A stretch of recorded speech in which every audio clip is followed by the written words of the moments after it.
이야기티 순서입니다. 네, 차관님. 네. 오늘 현안질의 주제가 리박스쿨이긴 한데요. 그에 못지않게 좀 시급한 현안이 또 한 두어 가지 말씀드릴 수 있을 네. 것 같아요.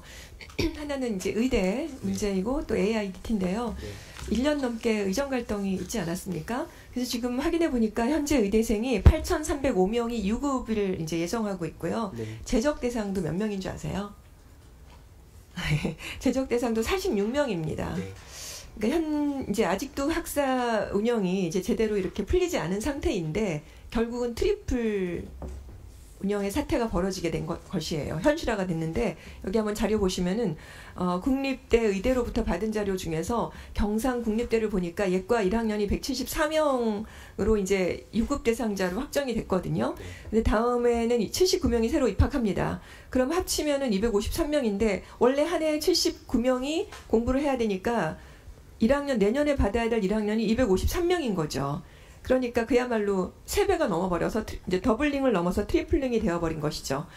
자, 이렇게 이제 대규모 인원이 한꺼번에 수업을 받게 되면 실습의 문제가 당연히 있겠죠. 의대는 뭐 실습이 너무너무 중요하지 않겠습니까? 그러면 이렇게 교육의 질이 저하가 되면 당연히 의료인들의 양성이 또 질적 저하가 야기될 수밖에 없을 텐데 교육부에서 어떤 대책이 있으세요? 네, 요번 상황을 좀 간략하게 아니요, 간단하게 말씀. 제가 알기로 일단 보시면 네. 3월 7일 날 보도자료에서 의학교육위원회를 신설하셨죠? 네, 의학교육위원회 저희가 네. 지금 이제 협의 진행 중이고요. 네, 2달 있다가 구성하겠습니다. 네, 2달 있다가 다시 보도자료를 보니까 5월 네. 9일에도 의학교육위원회를 구성하겠다고 하셨어요. 네, 예. 실제로 구성되셨습니까? 지금 내부 논의, 그러니까 복지부까지 포함을 해가지고 네. 지금 구성하기 때문에 빨리 해주세요. 그러겠습니다. 자, 이제 새로 정부가 할 일이 예, 무척 많을 텐데 그러겠습니다. 이게 아직도 이렇게 구성된다라고 3월부터 그러고 아직도 되지도 않고 그러면 이제 그 다음에 결국은 이렇게 단순하게 맡겨놓을 얘기가 아닌데 네. 많이 산적해 있을 그 현안들을 어떻게 풀어갈지 미리미리 좀 이런 거를 네. 해결할 수 있어야 될 것 같고요. 네. 소통 구조도 만드시고 학사 운영 정상화를 위한 체계도 마련해 하셔야 됩니다. 네. 네. 서둘러 주세요. 그래 하겠습니다. 자, 두 번째 AIDT 말씀드리겠습니다. AIDT 보니까 창의재단하고 평가원에서 6월 4일 날 이렇게 온라인 접수를 마감을 했는데 2025년 AIDT 검정 신청 온라인 접수를 마감했더라고요. 창의재단하고 평가원에서. 그런데 교사나 학부모나 교과서 발행사들이 AIDT가 도대체 어떤 자격으로 운영되는지 아직도 잘 모른다고 그러거든요. 근데 이런 상황에서 어떻게 검정 일정을 이렇게 강행하셨습니까?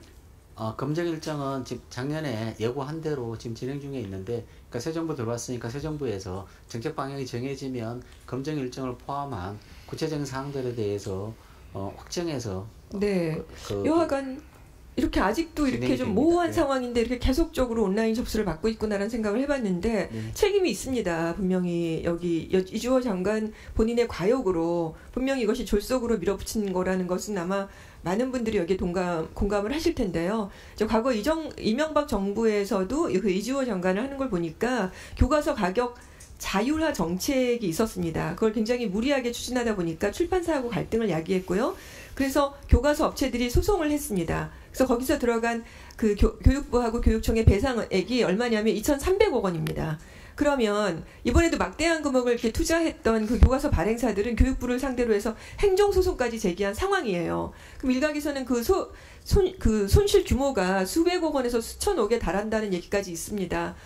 이렇게 정부 재정에 막대한 이렇게 피해를 끼친 책임 차관님과 장관님 어떻게 지실 것입니까? 행정소송 한다고 하지 않습니까? 과거에도 이런 이력이 있어요. 2,300억 원이나. 네. 그 지금 수백억 원에서 수천억까지 다다를 거라고 얘기를 하지 않습니까? 어떻게 이걸 책임지시겠습니까? 게다가 구성권까지 청구가 가능성이 제기된다고 하면 준비가 되어 계세요? 구상권 청구까지 하겠다고 한다면 어떻게 하시겠습니까? 네, 이 부분은 저희가 정책으로 추진하고 있는 상황이고요. 그 이후에 진행되는 상황에 대해서는 이런 일이 발생하지 않도록 하는 게 네, 그래야죠. 막대한 정부 재정 이거 책임 어떻게 지셔야 될지 정말 너무너무 심각합니다. 네, 돈이 걸려있는 문제예요. 최선을 다하겠습니다. 자, 이 와중에 그래서 지난 2일 날 이주호 장관이 그 최근에 교육부 기자실에서 서울 교육감 출마를 물었거든요. 기자가. 거기에 국가가 얼마나 필요로 하는지에 대해서 거기에 따른다고 말한 게 있습니다. 지난 2일 날에 최근 교육부 기자실에서 서울시 교육감의 출마를 묻는 질문에 이런 답변이었습니다. 저는 이게 사실상 긍정의 답변이라고 생각되는데요. 지금 이러한 많은 사태가 불거지는데도 불구하고 이런 장관의 태도가 차관님은 적절하다고 보시나요? 제가 말씀드리기에는 좀 곤란한 상황입니다. 이렇게 문제를 많이 일으켜도 아직 서울시 교육감에 관한 꿈을 가지고 계신 것 같습니다. 이상입니다. 네.